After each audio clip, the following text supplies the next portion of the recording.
Hello all, my name is Shan Singh and welcome to my YouTube channel. So in the previous session we have actually learned what the random variables actually are and their types, right, which are exactly my discrete and continuous random variable. So in this 7th tutorial of this statistics playlist, we will try to understand what the probability mass function actually is, which is used in case of a discrete random variable. So let's learn what exactly it is. See, there are two types of random variable. The first is discrete, the second is a continuous random variable. Discrete random variable is that random variable where we have the countable values, right? Like when you roll a dice, you will have the various outcomes. Similarly, the number of missed calls on your phone. So PMF, it is basically used, right? It is basically used in case of discrete random variable, right? Where it is responsible to compute probability of every outcome in discrete random variable. Let's say if I have a x random variable which have all the possible outcomes, right? So just to compute what is the probability of 1, 2, 3, 4, 5, 6, that's where we have to actually use the probability mass function. Okay, similarly in case of a continuous random variable, we have to use something known as a PDF, which basically tells density, that we will learn in our upcoming session. So coming to the PMF, very first we will learn what a PMF is, then we will learn what are the two rules of PMF, then we will learn from a real world perspective. So let's learn very first what the PMF actually is. So PMF, it is typically used in case of a discrete random variable, right? Just to compute the probability of each outcome you have, right? So imagine I have a random variable x, right, which have all the possible outcomes. Let's say 1, 2, 3, 4, 5, 6. And if I will say, hey, I have to compute what is the probability of 1, what is the probability of 2, what is the probability of 3, right, so on and so forth. And that's where you have to use PMF just to compute probability of every possible outcome in a random variable, right? So now let's talk about what are the two rules of probability mass function. See, the rules are as simple as that. The very first rule is that the non-negativity, right? Non-negativity, which basically tells us that the probability, right? Probability that a random variable x can have any outcome, right? Can have any outcome, and it should be always positive, or you can say that probability that a random variable x can have a value or outcome as xi, it should be always positive, right? So I can say that this rule is all about the probabilities can't be negative. It means they must be, right? They must be 0 or more. That's what the rule itself is all about. So coming to the second rule, it basically says that the total probability, right, it should be 1, right? So if I have to represent in a mathematical way, I can say probability that a random variable x can have any outcome, and if we will do a summation of all the probabilities, all we have is we have the probability value as 1, right? So let me expand that. Imagine I have 3 outcomes. I can say a random variable x can have an outcome 1, right? Similarly, a random variable x can have an outcome 2. Similarly, a random variable x, let's say, can have some, let's say, outcome 3.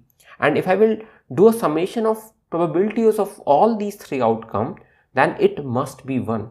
That's what the rule itself says. Okay, so let's consider a simple example. So imagine I have an experiment, right? I have performed an experiment. I have tossed a coin. So I can have these possible outcomes, right? Either as head, right, or as tail. Then I can define a random variable x which can have a set of all the possible outcomes of a given experiment, right? It means this X can either have head or have a tail, where if I will compute what is the probability that a random variable X can have a outcome as head, it will be half. Similarly for a tail as well, right? See, you can also represent the same thing as probability that a random variable X can have 0 head, right? A 0 head is half. So if I will do a simple summation of all the probabilities here, it is all about 1, right? Hence I can say that it is actually, right, it is actually our PMF, right? It is as simple as that. Okay, this sounds interesting.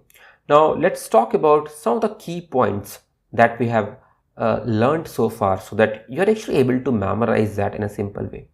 The first is the PMF. It is actually defined for a discrete random variable. The second is that, okay, one more thing. PMF basically tells us that how likely each outcome is, right? How likely each outcome or a value is, or you can say that it basically tells what is a probability for every respective, right, for every respective or for every possible outcome, right, or for every possible value you have in your random variable. The second summary is it must follow two rules that we have discussed so far, right? It must follow two rules, right? Okay, the first rule says that all probabilities we have, right, all probabilities should be positive, and the second is summation of all the probabilities must be 1, right? That's all about the simple summary. So let's consider a real world example, right? Let's say this is the airline data we have.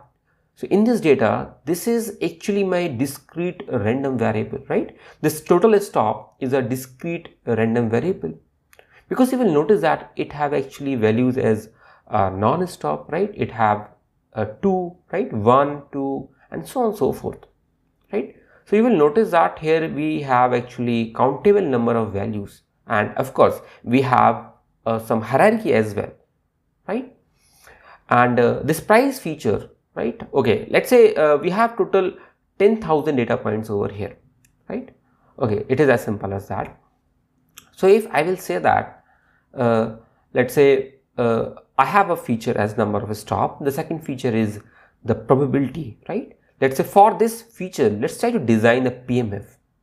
So if I have total stop as 0, let's say its probability is 4,000 gets divided by 10,000, right? So it is actually telling us the probability when the flight have a 0 stop, right? Or when the flight is non-stop. Let's say when the flight have 1 stop, the total flights are 3,000, right?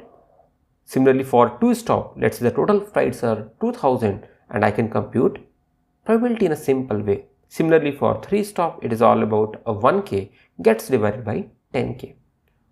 I can say that if I will do a simple summation of all the probabilities, right, 0.4 plus 0.3, 0.2 and 0.1 for the respective number of stops, we will end up getting a value as 1. And I can say that it is actually a probability mass function for our total stops feature, right? A total stop feature, and it is actually a valid PMF, right? It is actually a valid PMF because you will notice that it will actually follow both of our rules, right? Here all probabilities are positive and summation of all the probabilities, right? It is actually 1. I can say that it is a valid PMF. Okay, that's interesting. So let's try to solve a question. So hey, can we use a PMF in case of variables, let's say our destination, a source, or let's say airline? Hey, can you use a concept of PMF for all those features in our data, right? So you will notice that these are exactly my categorical variables, right? Because it have actually categories like, let's say, Indigo, Air India, Jet Airways, right? I can say that these are my categorical variables.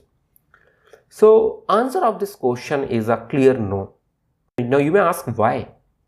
See, because probability mass function, it is basically defined for our discrete random variable, right? It is defined typically for discrete random variable. And PMF, it is not defined for our categorical variable. It is not defined for the categorical variables. Okay, now let's consider why. Let me tell you that just in a while. So see, PMF is all about it is basically it just compute the probability of every outcome, right, or every value in a discrete random variable, right? It usually computes the probability. But when it comes to categorical variable, right, all they have is they do not have numbers, right? Please understand, they don't have numbers. All they have is they have names, right? They have labels, right? And we know that, right? So imagine I have a random variable x, right, which have all these values, right, which have all these values. So in this random variable x, we can say that 6 is greater than 5, right? Let's say 4 is greater than 3, and so on and so forth, right? Because here we actually have some kind of hierarchy. But when it comes to categorical variable, right, when it comes to categorical variable, let's say I have a categorical variable as fruit, which have some values, let's say apple, banana, right, and couple of other fruits, let's say orange. And if let's say I will ask you whether apple is greater than banana or not, see, it doesn't make any sense of this question, right? So see, even if I will encode my fruits, let's say apple as 1, right, banana as 2, and let's say oranges as let's say 3. Now I can say that I can have a random variable, let's say fruit, which have values as 1, 2, 3. So now does it make sense? See, still it doesn't have any kind of sense, right? Because see, there is no such order over here, right? Now imagine I have a fruit random variable, right, which have all these possible value as apple, banana, and oranges, right? And let's say I have a question, right? I have to compute what is the probability that you will end up getting an apple, right, in 3 trials. Can you compute that, right? So see, when you do 3 trials, right, when you do 3 trials, either you will end up getting apple, right, or either you will end up getting 0 apples, right, or 1 apples, right, or 2 apples, right, or it could be 3 apples as well. So I can say that I can actually define a random variable x, and I can have all the magnitudes over here. And now, right, now this is actually a discrete random variable, because here we have some kind of order, right? And for this I can actually define our probability mass function, right? So see, that's a whole idea about a probability mass function. So for those of you who have any doubt, please share with us in the comment section. That's all about it. Take care and bye-bye.